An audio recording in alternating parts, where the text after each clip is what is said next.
morning, Brian. Good morning, Keith. Welcome to Yorkshire. Yeah, lovely morning. Beautiful. It's not bad for February, is it? It's just super. It's like a race day. Yeah, like June.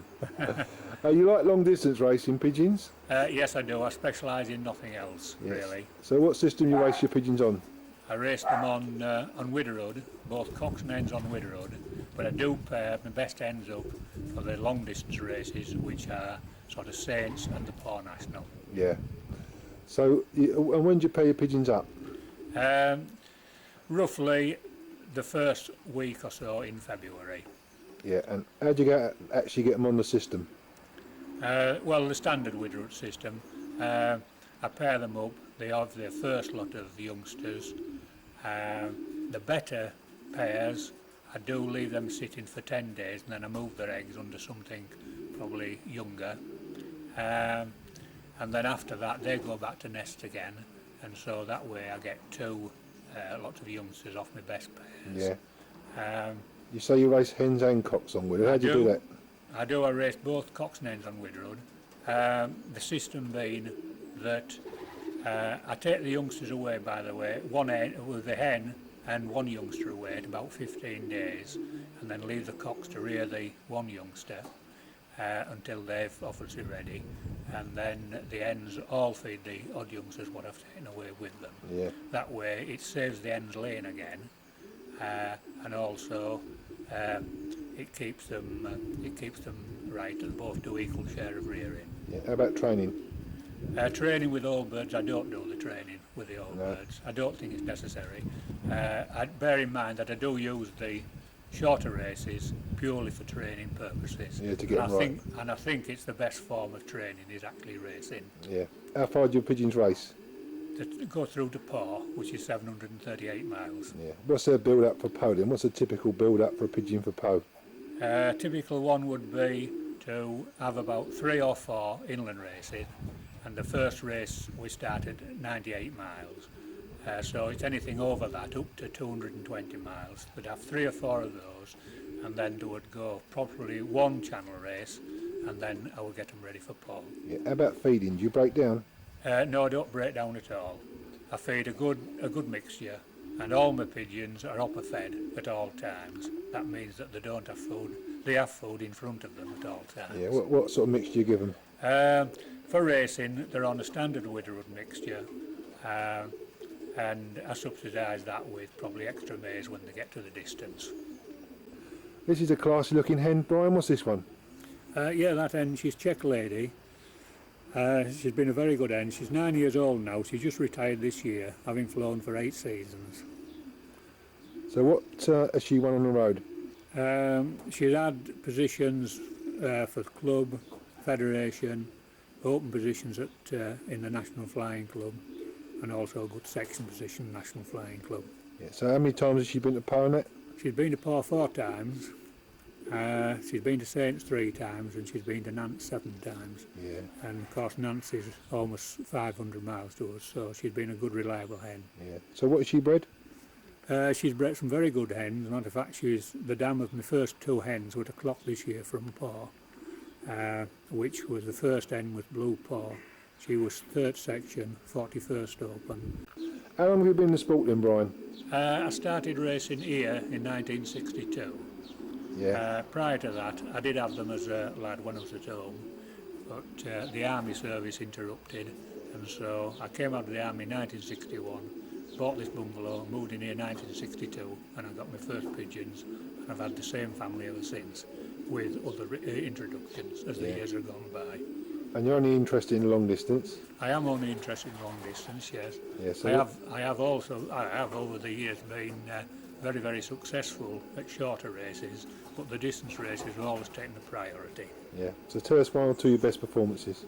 Well, I've had several good performances. I think going back a nice few years, I won first in the Yorkshire Continental Club, which was a very difficult club to win in, and I won there. I forget what year it was, but I won from Nantes, and the same hen I called a Continental Queen. 5 weeks later, she was 3rd open again from the Continental Club from Angoline, which is almost 600 miles, and that at that time was probably the best performances. Since then, with the same pigeons bred down from those, I've had good open positions in all the national races from Nantes, Paw, Saints and Bordeaux. Yeah. How about last season? You had some good performances last season, didn't you? Yeah, last season I had a very good race from Paw. I sent 7 pigeons. I clocked 4 on the winning day up here. The first was 41st Open, followed by 77th Open, 132nd Open and 206th Open. A wonderful performance. Yeah, I really enjoyed that. I also had a good performance from Saints with the Northern Classic. That's a specialist club open to the north of England. I sent a team of 7 there. I clocked the first pigeon, which I call Classic Lad. He won the race, 14 hours and 5 minutes in a night in a strong northwest wind, and it was followed in 8 minutes later by another check hen, which was just a 2-year-old as well, and she scored a 4th Open, which at that distance, you know, I thought was very, very good. Fantastic performance, mate. Congratulations. Yeah, thank you. I must congratulate you on your very smart loft, Brian. Is it self-built? Yeah, it's self-built, Keith. As you see, I've added bits to it over the years. It's L-shaped. It is L-shaped, and it's set off right from the original loft, which I had, and I've obviously expanded over the years. Starting on the left-hand side here, we've got 2 sections, which are 16 boxes in each, which are for the old birds to race to. Widowhood, yeah. They're fixed up here for Widowhood boxes. Following on from there, on the L shape, is the young bird loft, and the loft where the hens are kept when they're on Widowhood. And beyond that, which you can't see from the front, is a small stock loft at the back. At the rear, yeah. It's quite deep, the loft, isn't it?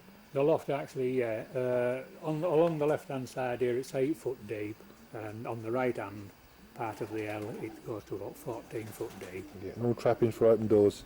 All trappings open doors, yeah. This is the general scene inside one of Brian's Widowhood sections. There's 16 nest boxes, and the pigeons have got stacks of room.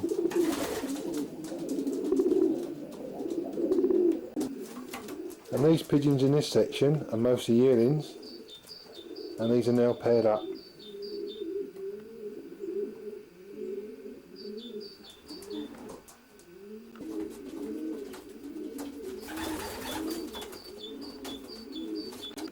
Another class pigeon, Brian. What's this one? Yeah, that hen is, I call her Blue Paw. She's obviously my best pigeon at the present time. She's only 3 years old, and she's been to Paw twice, 738 miles. She's at 4th section, 201st Open in 97, and this year, 98, she was 3rd section, 41st Open.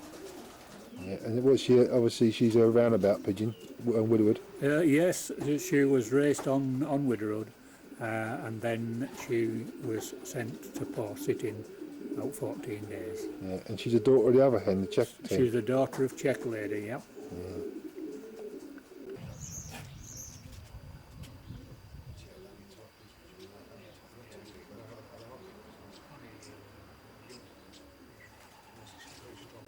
So you got your own family of pigeons in, Brian. Can you tell us all about them?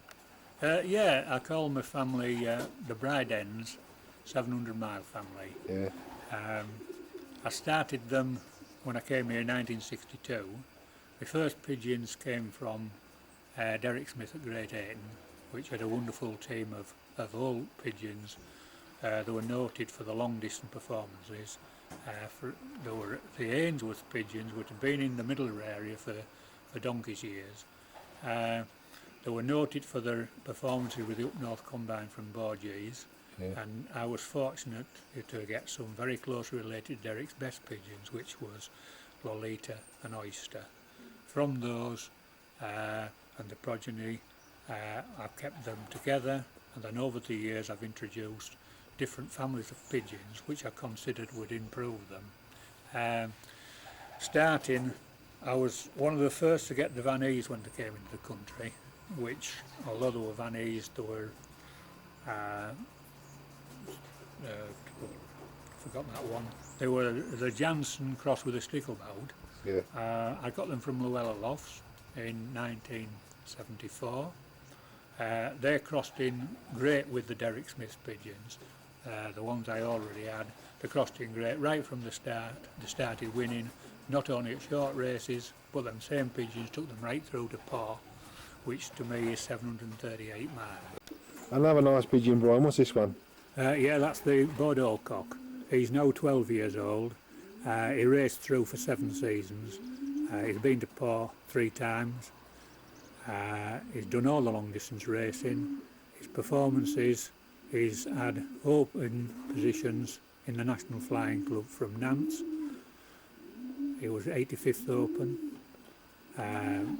He's had a 107th Open from Saints at 573 miles.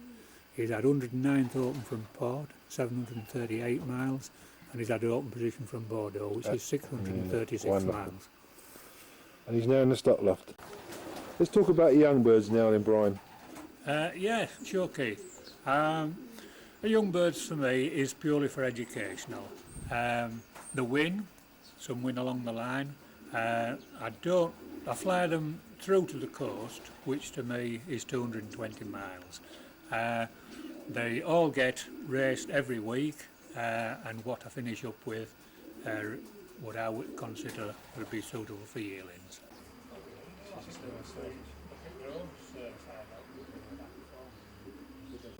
Another nice cock, Brian. What's this one? Yeah, that's Classic Lad. He's only, he's 2-year-old last year. He's a direct son of Blue Paw, which makes him a grandson of the Bordeaux cock. He won the first in the Northern Classic from Saints in '98, 573 miles. On the day, 14 hours 5 minutes. Yeah, wonderful performance again. And he's on Widowhood. He flew the season Widowhood, and then he was paired for Paw. Yeah. For the Saints race. Yeah. How was he sitting in? He was sitting 7 days. This is a feature of Brian's loft, is the ventilation. It has a 12-inch wire mesh opening at the bottom of the loft and one at the top of the loft, and this runs right around the whole building. The ventilation's a big feature of loft then, Brian? Yes, I think it's essential that you do have good ventilation in the loft. Keep it in good nick all the year through, Keith. Yeah, and your pigeons like apples, I think. Well, people make a bit of a joke about the fact that an apple tree actually grows straight through the middle of the loft. In actual fact, I was a bit push for room, so instead of cutting the apple tree down, I built the loft round it. That's incredible. You don't keep stock pigeons? No, I don't keep stock pigeons as such, meaning that I don't buy pigeons in just to put them in a stock loft. The only pigeons that get in my stock section are the retired racers, what's been very, very good racers, and also prove that they can breed some decent pigeons along the line as well. And I don't retire them until they've flown for 7 or 8 seasons. Now that's a lot. That's a lot, really. When you think, "Pow, it's a long way, isn't it?" Well, it is, yeah. But after 7 or 8 seasons, you're looking at pigeons going in there, what's probably flown up to 24 times over the channel. Yeah, brilliant. Well, Brian, your pigeons and lofts are a credit to you. I'd like to thank you very much for letting me see them today. Well, it's a pleasure, Keith, and I thank you very much for coming all this way, right away from Surrey, just to see a Yorkshire.